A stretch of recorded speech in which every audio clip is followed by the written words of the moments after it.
प्रणाम। आज बात करते हैं कि माँ काली की आराधना की कैसे जाए। दरअसल मुझसे काफ़ी सारे लोगों ने पूछा कि माँ काली की आराधना शुरू करने के लिए कौन से तेल का इस्तेमाल करें या किस तिथि पर उनकी पूजा शुरू की जाए। दरअसल इन सब चीज़ों से पहले जो मेरा पर्सनल एक्सपीरियंस है माँ काली के लिए वो ये है कि तेल, मंत्र या फिर तिथि के अलावा जो आपको सबसे पहला काम करना है माँ काली के लिए वो है कन्फेशन। आपको अपने जीवन में क्या परेशानियां हैं, आप क्या फील कर रहे हैं, आपके क्या डर हैं, आपके क्या गिल्ट हैं, ये सारी चीज़ें जो एक्चुअली आपके रूट चक्र से बिलोंग करते हैं, जिसे मूलाधार चक्र बोला जाता है, ये वहाँ पे होते हैं। ठीक है। मूलाधार चक्र जो है उसकी जो स्वामिनी है वो स्वयं माँ काली हैं। तो जब तक आप अपने डरों को, अपने जो आपने गलतियाँ करी हैं या जहाँ आप स्ट्रक हो गए हैं सोल लेवल पे, जब तक आप उसका कन्फेशन माँ काली के सामने नहीं करेंगे, माँ काली आपके जीवन में आकर भी आपका मदद नहीं करेंगे। ठीक है। तो जो मेरा पर्सनल एक्सपीरियंस है कि माँ काली हो या आपके कोई भी इष्ट हो, आपको अपने इष्ट के साथ संवाद ज़रूरी है। तो जब आप माँ काली की आराधना में बैठें, जब आप शुरुआत करें, तो आप सबसे पहले माँ काली के आगे अपने डर, आपके जो भी गिल्ट हैं, आपकी जो भी प्रॉब्लम्स हैं, जो आप फील कर रहे हैं, जो आपके एक्सपीरियंसेस हैं, जो इमोशनली आपको ड्रेन कर रहे हैं, आप वो उनके सामने रखिए। माँ काली के हाथ में जो खड़ग है ना, वो एक्चुअली इन सारी नेगेटिविटीज़ को कट करने के लिए ही रिप्रेजेंट की जाती है। क्योंकि आप जब तक अपने मूलाधार चक्र से ऊपर नहीं उठ पाएंगे या जब तक आप उसको सॉल्व नहीं कर पाएंगे, आप अपने एक लूप में फंसे रहेंगे। लूप एज इन आप पैदा होंगे मरेंगे, पैदा होंगे मरेंगे, पैदा होंगे मरेंगे, ये लूप।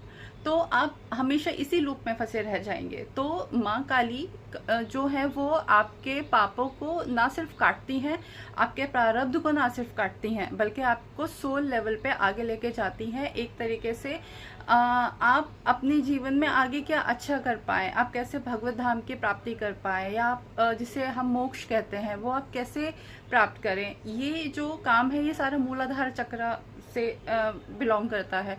तो माँ काली जो है वो आपके मूलाधार चक्र को एक तरीके से प्योरीफाई करेंगी। आपका जो क्या बोलते हैं, जो पात्र है, पात्र एज इन जो आप एज अ सोल हैं, जब तक आप उसमें से निगेटिविटीज नहीं हटाएंगे, जब तक उस पात्र को आप निगेटिविटी से खाली नहीं करेंगे, तब तक उसमें पॉजिटिविटीज तो नहीं आ सकती है ना।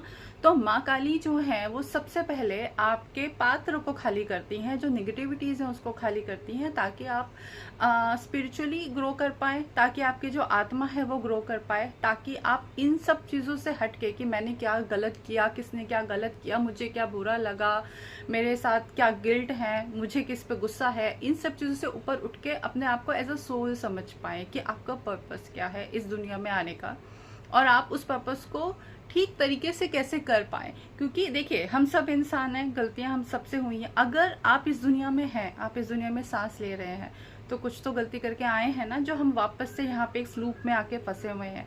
तो इस लूप से निकलने में जो मदद है वो माँ काली करती हैं।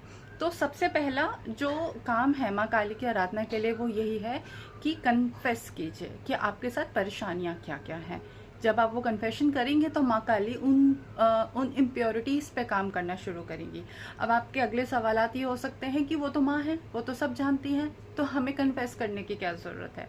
बात यह है कि सारी सोल्स यहाँ पे कुछ लेसन्स लेने के लिए आई हैं, हम सब लेने के लिए आए हैं। तो जब तक हम अपनी प्रॉब्लम्स भगवान के सामने शेयर नहीं करेंगे ना, तो भगवान हमको उसी हिसाब से छोड़ देंगे कि ठीक है तुम अभी अपने लेसन्स लो। लेकिन जब आप अपने प्रॉब्लम्स को भगवान के सामने रखेंगे कि हाँ मेरी ये परेशानियां हैं और मैं ये लेसन ले चुकी हूँ और अभी यहाँ पे मैं स्टक हूँ, तो भगवान, चाहे वो विष्णु हो, चाहे वो महादेव हो, चाहे वो माँ काली हो या कोई भी दूसरे देव हो, तब वो आएंगे आपकी मदद करने के लिए। तो ईश्वर से, जो आपके इष्ट हैं, चाहे वो माँ काली हो चाहे वो कोई भी हो, उनसे संवाद बहुत ज़रूरी है।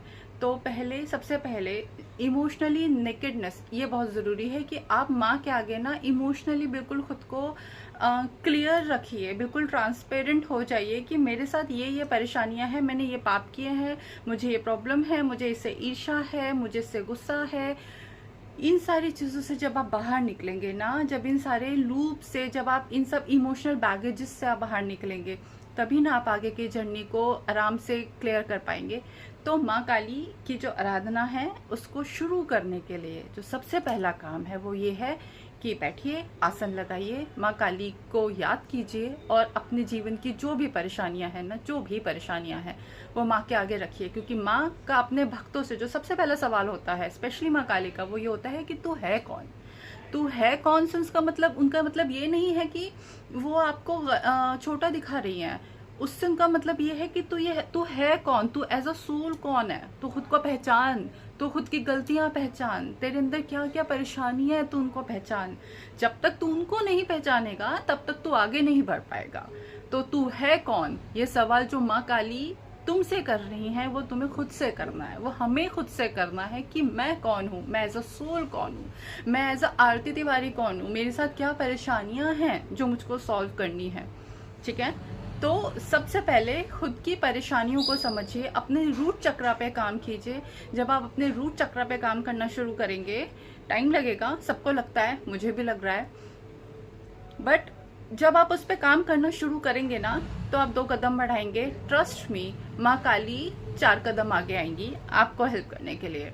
तो आज के लिए इतना ही, अगली बार माँ काली पे फिर किसी बात पे चर्चा की जाएगी। प्रणाम।